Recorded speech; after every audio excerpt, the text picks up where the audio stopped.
estamos retomando então o estudo bíblico e a ideia é a gente estudar a geografia e a história bíblicas, né?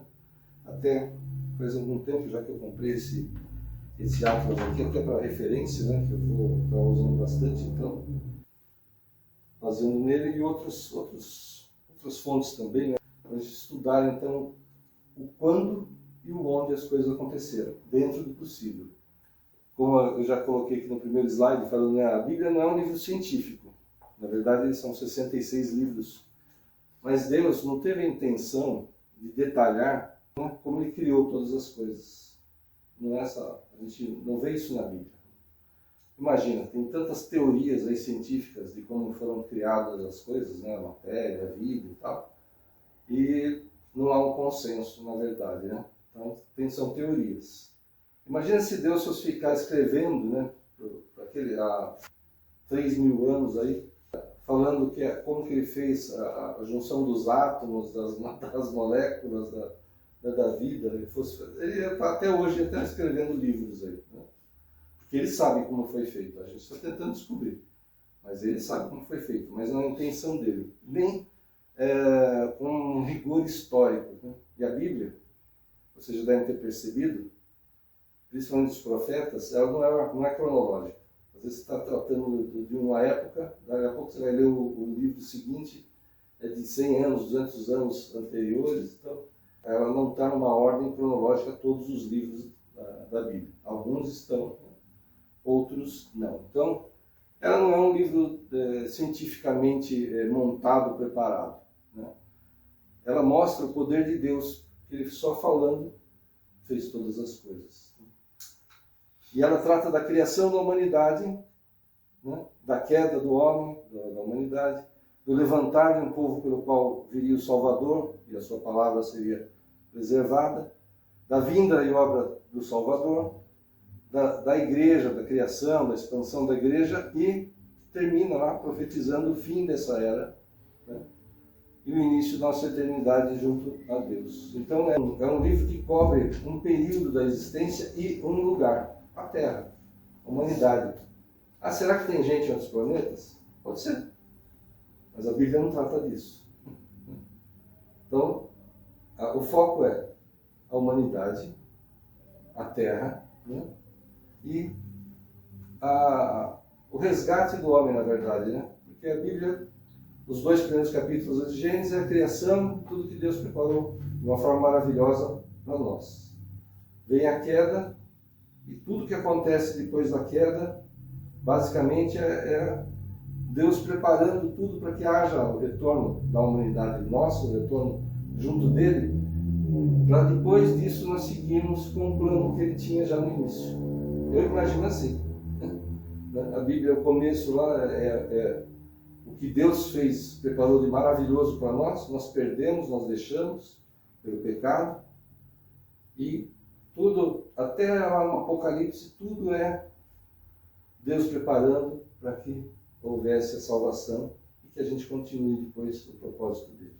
Tá? Então, alguém que vem discutir com você, mas a Bíblia é conto da carochinha, é historinha e tal. Não, é outra visão, a visão de Deus e os propósitos de Deus para nós que estão ali na Bíblia. A ciência humana. Ciência é busca de conhecimento, né?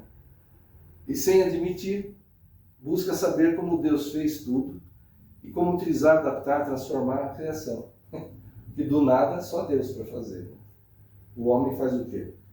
Junta um elemento aqui, um outro ali, deu um plástico, deu um metal utilizável para várias coisas, um remédio para certas doenças, mas tudo foi criado por Deus. O homem só está estudando aquilo que Deus fez e buscando modos de utilizar, né?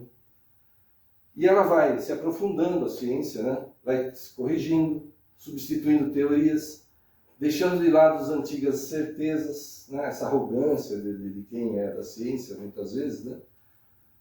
Que acabam, aquela certeza que ele tinha de determinada coisa cai por terra, porque aparece uma teoria, ou alguém comprova que aquilo está totalmente errado. Parecia ser lógico, parecia ser certo, né? Mas não era. Então cai por terra uma certeza que havia, e em muitos sentidos ela nunca é definitiva. Tem algumas coisas que parecem até óbvias que são definitivas, mas muita coisa na ciência não é. Então, ela vive mudando. E esse exemplo que eu estou colocando aqui do Stephen Hawking, né, aquele famoso físico, ele falando sobre o Big Bang, uma das teorias mais aceitas para o começo do universo. Vocês devem se lembrar dele. Ele afirmava que não é possível reconstruir o estado inicial do cosmos apenas olhando para o que vemos hoje. O universo não teria começado com uma singularidade clássica. Daqui a pouco eu explico alguma coisa disso, não entendo tudo, mas sim como uma espécie de superposição quântica de estados possíveis. Tentar desenrolar isso daí. Essa aqui é uma ilustração de como do Big Bang e depois o crescimento e expansão do universo. O que se verifica hoje, né, de alguns anos para cá? Perceberam que o universo está se expandindo, né? Então houve lá a explosão inicial, né? Imagina-se, e ele está se expandindo. Então, hoje, vamos colocar assim, ele seria desse tamanho, mas há alguns bilhões de anos ele seria metade desse tamanho. O que os cientistas inferem, né, tentam concluir, é que, já que está em expansão agora, e o universo está se expandindo cada vez mais rápido, na verdade, eles pensam assim: se ele está crescendo agora, então ele veio de algum lugar menor. Ele estava numa situação menor.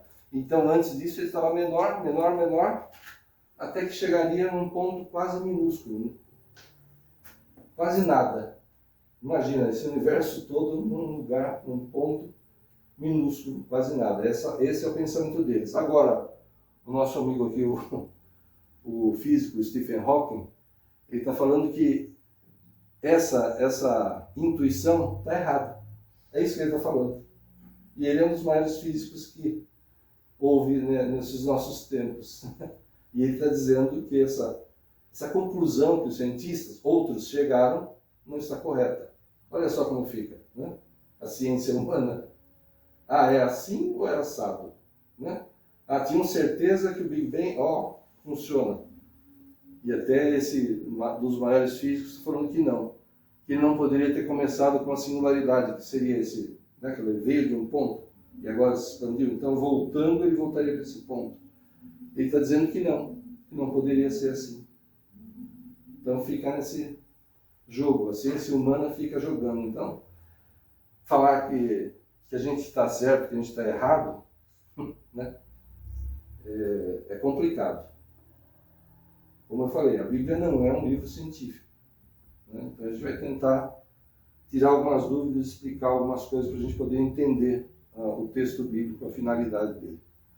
Então, a criação pela ciência. O Big Bang continua sendo a teoria mais aceita, apesar de controvérsias, né? Então, todo o universo estava concentrado em um ponto, coisa minúscula mesmo, extremamente denso e quente. Isso que é a singularidade que o Stephen Hawking falou que não poderia ser, né? Então, seria algo muito pequeno, muito quente, muito condensado. E aí houve uma explosão há 13,8 bilhões de anos atrás. Isso é o que a ciência diz, né? E ele começou a se expandir rapidamente. E no princípio, havia apenas partículas elementares, nem átomos. Era nêutron, próton, elétron, essas coisas menores ainda que um átomo. E rapidamente essas partículas começaram a se juntar e formar o hidrogênio e o hélio, que são os elementos mais leves, os mais simples que existem no universo, né? O hidrogênio, que é o primeiro, e o hélio, que é o segundo. Então, no começo do universo, pela ciência, nós só tínhamos o hidrogênio e o hélio. E aí continua. A gravidade, depois de milhões de anos, isso não foi rápido, né, fez esses gases, o hidrogênio e o hélio, se juntarem em massas muito grandes, produzindo calor pela compressão. Agora, quem já andou de bicicleta, né? Antigamente você tinha que encher com a bombinha o pneu. Você segurava o corpo da bomba e bombava, né? E queimava a mão. Sabe por quê? Porque quando você comprime um gás, ele aquece. Quando você expande um gás, ele esfria. É assim que a geladeira, o ar-condicionado funciona. Já pegou um aerosol, né? Você está passando lá e tal. Fica gelado? Porque expandiu o gás, ele esfria. Então, quando a gravidade começou a fazer esses átomos se juntarem, se atraírem, né? O que aconteceu? Começou a esquentar. E o que estava no meio começou a ser pressionado. E isso começou a formar uma massa que começava a atrair mais e mais do gás que estava em volta. E é pressionando, aquecendo. E a pressão era tão forte, e o calor também, que começou a unir esses átomos. Então os átomos de hidrogênio e hélio começaram a se juntar. Aí formou lítio, oxigênio, nitrogênio, carbono, os próximos elementos da tabela periódica que a gente conhece, né? E eles foram formando esses elementos e gerava esse processo inicial, gerava muita energia. E assim nasceram as estrelas. Então, depois de milhões de anos, pela atração gravitacional, pela pressão que os gases fizeram sobre eles mesmos, os átomos, né, pela gravidade, você teve o nascimento das estrelas. E aí, formando o conjunto delas, as galáxias também. Só que é engraçado, né? Tem umas coisas engraçadas nessas coisas. Não tinha planeta. Por quê? Só tinha hidrogênio e hélio. Eles se juntaram para formar estrela. Tá certo? Então não tinha pedra, nada, minério, ferro, nada fora disso, era só isso. Então, houve um tempo que só havia estrelas, não tinha planetas. Eu li que elas viviam menos que as estrelas, duravam menos que as estrelas de agora e tal, mas sei lá, isso eu não tenho ideia de quanto tempo. Mas, quando essas primeiras estrelas chegaram ao fim das suas vidas, elas explodiram. E como elas formaram elementos pesados ali dentro, né, até o ferro pelo menos, elas explodiam e jogavam isso para o espaço. E aí isso sim vai virar planeta, luas, né, os asteroides, essas coisas, cometas. Aí sim você passa a ter matéria, ou seja, deve ter levado uns bilhões de anos para começar a ter matéria sólida, né, fora além das estrelas. O nosso Sol, estima-se que ele se formou há 4,6 bilhões de anos. E a Terra, uns 100 milhões de anos depois, há 4,5 bilhões de anos, a Terra se formou, né? Mas se o universo tem 13,8 e o Sol tem 4,6 bilhões, quer dizer, ele está bem depois do início do universo, a formação dele.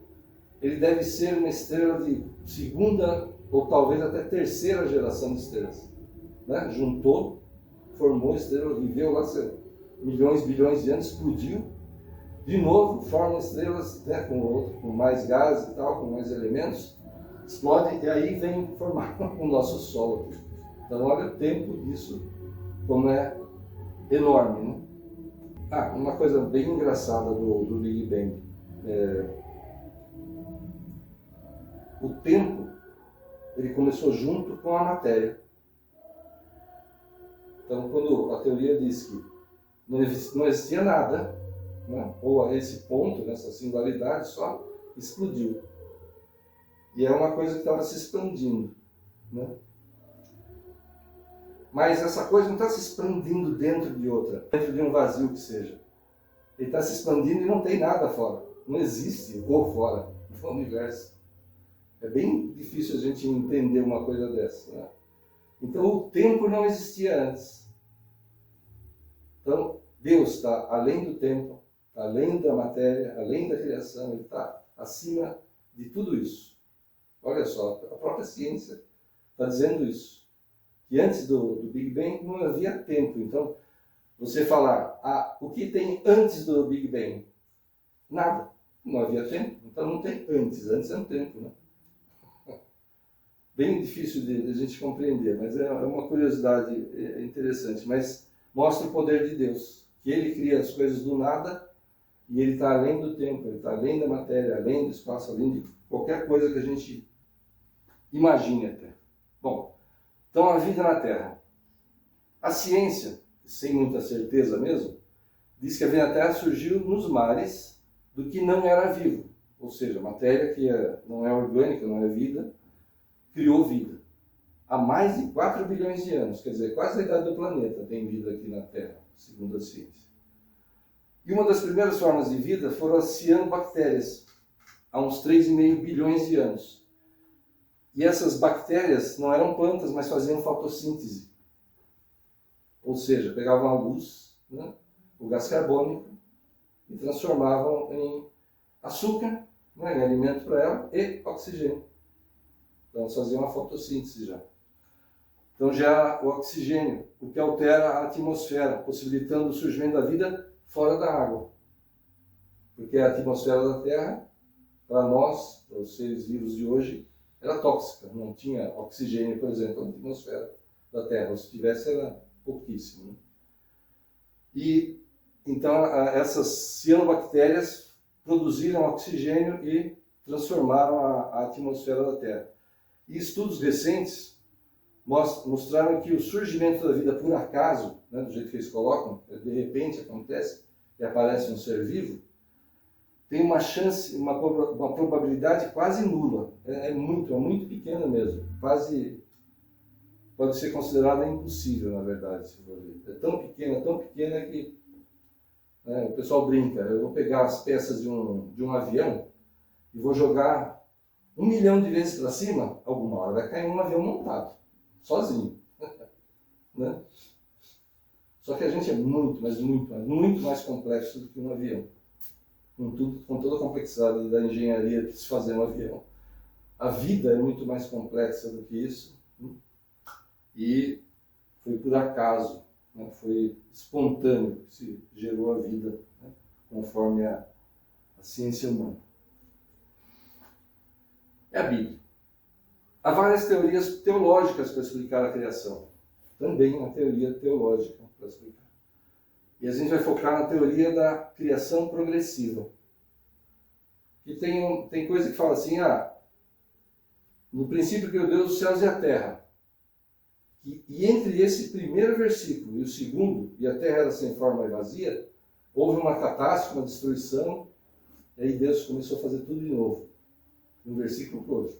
É uma teoria, mas acho meio estranho. Né? Também tem teoria que diz assim, passa milhões de anos, Deus num dia faz um monte de coisa, passa milhões de anos, Deus num dia faz outra coisa, passa milhões de anos, Deus num dia faz outra coisa. Meio estranho também, achei. Então tem algumas outras. Sim. Eu preferi focar nessa teoria da criação progressiva. E nessa teoria, né, considera-se que os dias citados no Gênesis, eles não são períodos de 24 horas, mas intervalos de tempo indefinidos. São tempos. Né?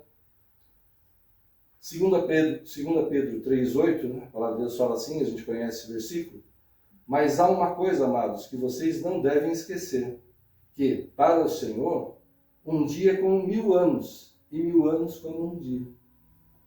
Né? Deus poderia ter feito tudo isso, e até fazer parecer que levou bilhões de anos. Ele tem poder, Deus não tem limite para Deus. Mas eu não sei, me parece que tem lógica que ele fez, porque o tempo para ele não importa. Passou 1 bilhão de anos para ter a primeira estrela, e daí? Passou mais 1 bilhão de anos para começar a ter planeta, e daí? Para Deus não tem problema, não importa.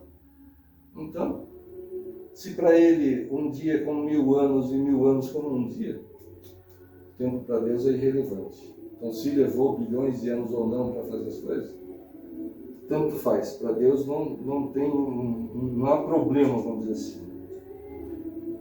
Ou há problema maior. Será que a humanidade merecia vir? A humanidade merecia vir? Olha, sabendo Deus de todas essas coisas. Deus sabe todas as coisas. E ele sabia, inclusive, ele teria que vir morrer na cruz para nos resgatar. Mas eu imagino que ele queria filhos. Né? Ele queria filhos. Ele sabia que ia sofrer pelos filhos. Mas ele desejava filhos. Eu tenho essa impressão. O que Deus tem para nós na eternidade, a gente vai ficar lá do papo pro ar, deitado na rede na eternidade? Não sei. A própria palavra de Deus fala que a gente nem imagina como é que é o mundo espiritual, né? A gente não imagina. Pode ser tão diferente da Terra que a gente não tem nem noção, né, de como vai ser. Mas eu imagino assim, que Deus queria filhos, apesar do sofrimento e todo problema que nós teríamos, que ele teria, né? Mas ele nos desejou. Ele queria nos ter como filhos, né? Bom, Gênesis 1, de 1 a 5. No princípio, Deus criou os céus e a terra. A terra era sem forma e vazia. Havia trevas sobre a face do abismo. O Espírito de Deus se movia sobre as águas. Então Deus disse: haja luz, e houve luz. E Deus viu que a luz era boa, e fez separação entre a luz e as trevas. Deus chamou a luz dia, e chamou as trevas noite. Houve tarde e manhã, o primeiro dia. Né? E nesse entendimento que a gente está tendo, seria um período que está passando aí. Né? Não exatamente um dia de 24 horas. Vamos juntar aqui e fazer um paralelo ciência-bíblia. Né? Se a teoria do Big Bang estiver correta, confirma o que vemos em Gênesis 1, que Deus fez surgir a matéria do nada, e que tudo era caos, sem forma e vazio, sem luz. Se você for falar, poxa, o universo, não, só a Terra já é grande pra caramba em relação a gente. Você imagina, você junta todo o universo num ponto minúsculo. Se falar que isso é nada, para nada, né? Tá faltando um empurrãozinho, vamos dizer assim, né? Deus fez do nada. Basicamente o que o Big Bang está dizendo, de um ponto, de um quase nada, surgiu tudo isso que há no universo. Né? Então, para mim, confirma que Deus fez do nada. Né? E se bate com a teoria do Big Bang até aqui. E quando houve a explosão inicial, não havia matéria. Rapidamente formaram-se o hidrogênio e o hélio, como a gente falou, mas somente esses gases. Só tinha hidrogênio e hélio. Então tudo era causa, era só esses gases que havia no universo. O universo expandindo, né? E, na verdade, levou um tempão para a matéria, ela abrindo espaço, vamos dizer assim, nela. Né? Porque imagina, o universo estava concentrado para crescer isso aqui, para até ter um espaço separado. Passaram aí uns 300 mil anos, alguma coisa assim, para começar a escapar alguma radiação.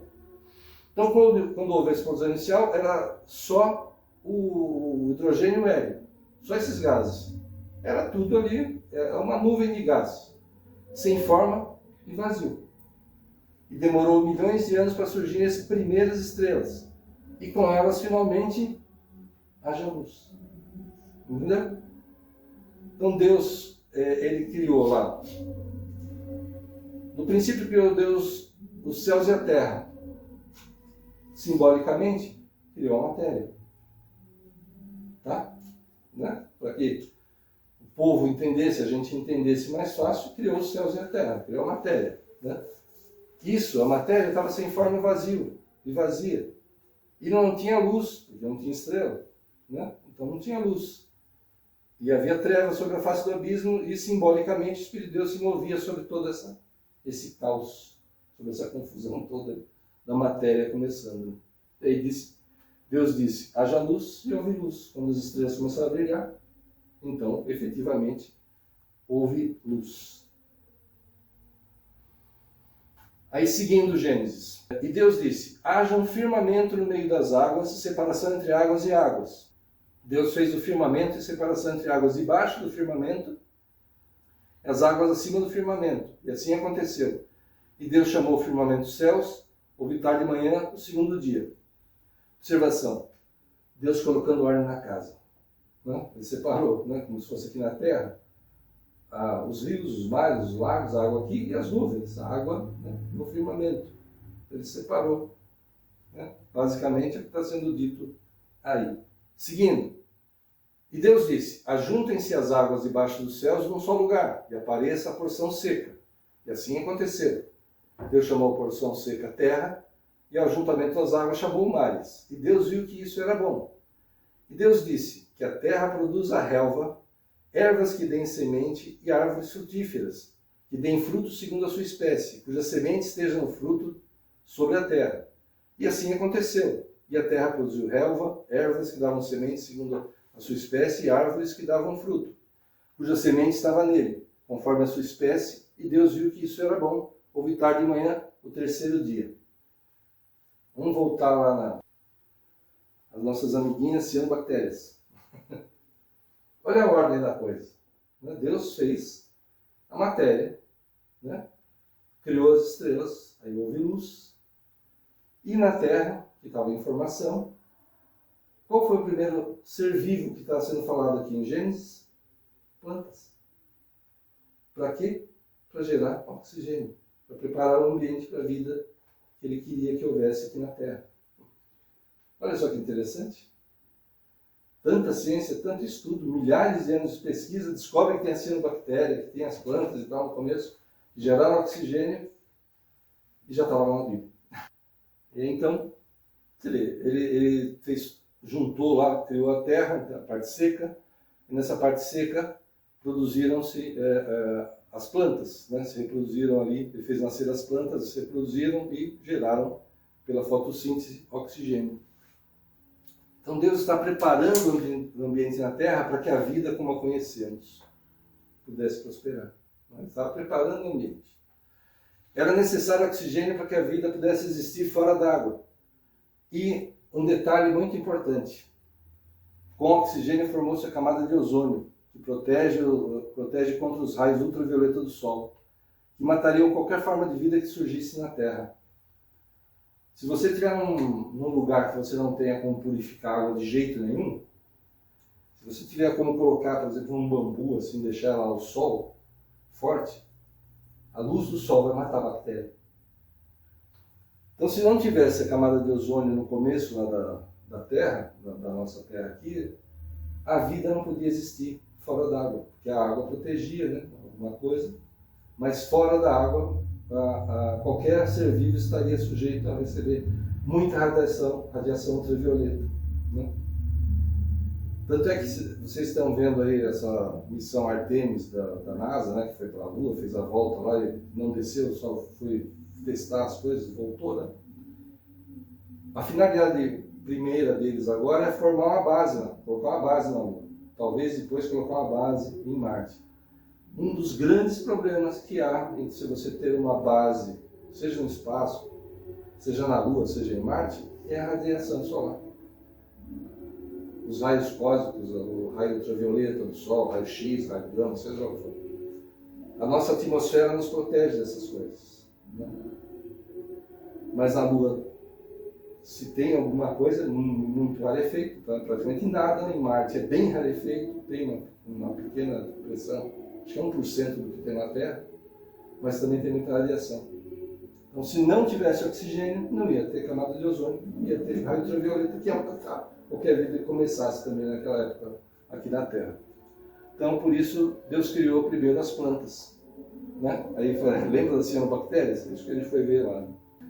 Continuando. E Deus disse que haja luzeiros no firmamento dos céus, para fazerem separação entre o dia e a noite. Sejam eles para sinais, para estações, para dias e anos. E sirvam de luzeiros no firmamento dos céus, para iluminar a terra. E assim aconteceu. Deus fez os grandes luzeiros, o maior para governar o dia e o menor para governar a noite. E fez também as estrelas. E os colocou no firmamento dos céus para iluminarem a terra, para governarem o dia e a noite e fazerem separação entre a luz e as trevas. E Deus viu que isso era bom. Houve tarde de manhã, o quarto dia. Agora pegou, né? Deus fez agora o sol, a lua. Eu estava pensando nisso. Essa parte está fora da sequência natural. Com certeza, né? mas eu acho que é intencional. Que Deus colocou essa ordem, né, na criação e escrito na Bíblia, de forma intencional. Por quê? Pelo que sabemos, o Sol foi criado antes da Terra, a Lua surgiu, provavelmente, de uma colisão de um objeto do tamanho de Marte, talvez que bateu na Terra, quando ela estava se formando. Isso jogou um monte de massa da Terra para o espaço e formou a Lua. A teoria da formação da Lua é essa. Uma pancada, um planeta bateu na Terra quando ela se formando, isso arrancou tanta matéria que acabou formando a Lua. Né? Então, Sol, depois a Terra, depois a Lua. Mas Deus está mostrando de forma bem resumida e simplificada, né? No último, né? Assim, simplificado ao máximo, como Ele criou tudo. Se Deus fosse dizer para aquele povo, uns 1500 antes de Cristo, né? A ordem que hoje consideramos a criação, talvez eles ficassem confusos, por não estarem no lugar criado antes do resto. Talvez fossem considerar o Sol como uma divindade, alguma coisa assim. Imagina, a gente não tem conhecimento científico nenhum. De repente você está vendo o Sol ali, a Lua, e vai dizer, aquilo foi criado antes disso que você tem, está pondo o pé aqui, ó, onde você vive. Não é? Você não acha que ia ser uma confusão na mente daquele povo? Então isso está fora da ordem natural mesmo. Né? É estranho, mas eu imagino assim, que Deus não quis trazer essa confusão e talvez até colocar como uma coisa sobrenatural o Sol, não, em relação à Terra, em relação ao lugar onde a gente vive. Tá? Realmente isso aqui está fora da ordem, mas eu imagino isso, que seria muito estranho para aquele povo, então para não gerar confusão, Deus mudou essa ordem só para ter um ponto de vista, né, do homem para a criação. A gente está vendo a criação acontecer. Até as estrelas, né? Fez o Sol, a Lua e as estrelas. E a gente está vendo tudo isso acontecer. É um ponto de vista do homem, né? Para favorecer, para facilitar o entendimento do homem das coisas. Continuando Gênesis. E Deus disse que as águas sejam povoadas de enxames de seres vivos e as aves voem sobre a terra, sob o firmamento dos céus. Assim Deus criou as grandes criaturas marinhas e todos os seres vivos que se movem, os quais povoam as águas, segundo as suas espécies, e todas as aves segundo as suas espécies. E Deus viu que isso era bom. E Deus os abençoou, dizendo, sejam fecundos, multipliquem-se e encham as águas dos mares, e na terra se multipliquem as aves. Houve tarde de manhã, o quinto dia. Novamente, a gente vê uma concordância aqui entre a ciência e a Bíblia. Conforme a ciência, onde começou a vida? Na água. E ele fala primeiro ali, antes das aves até, dos seres aquáticos. Não falou de animais terrestres ainda, falou das aves, né? Mas a ordem mesmo, a primeira, fora plantas, né? O primeiro ser vivo aqui são os aquáticos. Povoem as águas. Continuando Gênesis. E Deus disse que a terra produza seres vivos, conforme a sua espécie, animais domésticos, animais que rastejam, animais selvagens, segundo a sua espécie, e assim aconteceu. E Deus fez os animais selvagens, segundo a sua espécie, os animais domésticos, conforme a sua espécie, todos os animais que rastejam sobre a terra, segundo a sua espécie, e Deus viu que isso era bom. Então, por último, seres vivos, os que estão na terra diretamente. E Deus disse, façamos o ser humano à nossa imagem, conforme a nossa semelhança. Tenha ele domínio sobre os peixes do mar, sobre as aves dos céus, sobre os animais domésticos, sobre toda a terra e sobre todos os animais que rastejam pela terra. Então o homem foi feito, e segue a palavra falando que os fez homem e mulher. Então o ser humano ele foi feito de uma forma especial por Deus. E não foi só pela palavra, né? Ele disse, façamos o ser humano. Então a gente tem a impressão de que Deus nos fez com as suas mãos, como o oleiro trabalha o barro. Ele fez o homem do barro da terra. E aí, nem anotei, mas um detalhe também, né?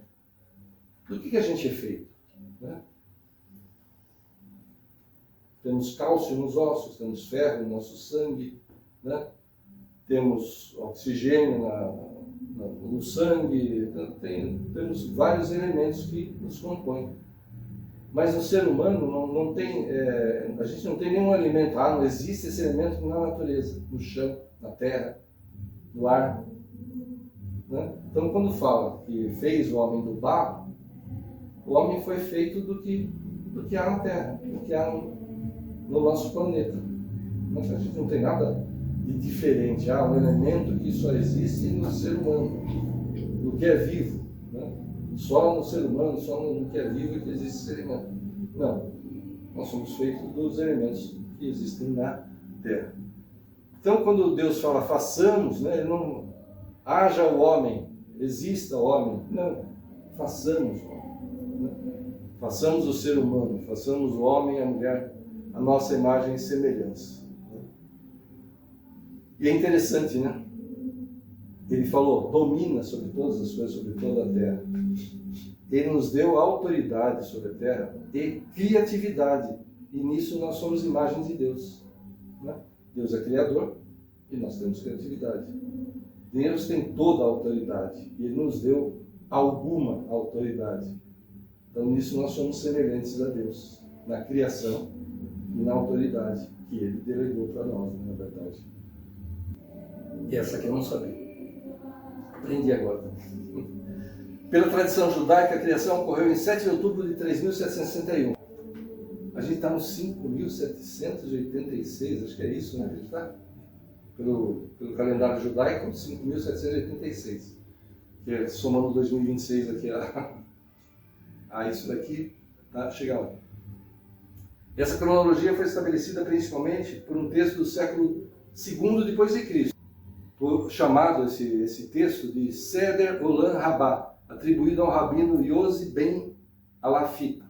Alafita deve ser. Outra data proposta e bem conhecida é 4004 antes de Cristo. Tá um pouco mais para trás, mas tá próximo. Proposta por James Ussher. Olha só, muito mais recente, 1581 que ele viveu, né, a 1656. Arcebispo de Armagh em seus Annales Veteris et Novi Testamenti, né? Que acho que ele escreveu entre 1650 e 1654. E essas datas são baseadas principalmente nas genealogias bíblicas. Né? Adão gerou Sete, que gerou Enos, que gerou tal, sabe? Noé, Sem, Cã, Jafé, tal. Então essas datas aqui, elas têm essas variações porque eles fazem alguma correção, tentam acertar alguma divergência, ou tem uma divergência que não conseguiram acertar, mas é feita pelas genealogias bíblicas. Então o mundo tem 5.786 anos? A gente sabe que não. Se a gente considerar que aqueles dias, aquelas épocas foram períodos que não sejam de 24 horas, que não sejam dias, literalmente falando, né? Pode ser que o homem tenha sido criado muito antes. Né? Não tem uma genealogia exata desde o primeiro homem até agora. Né? Você está indo contra a Bíblia. Não.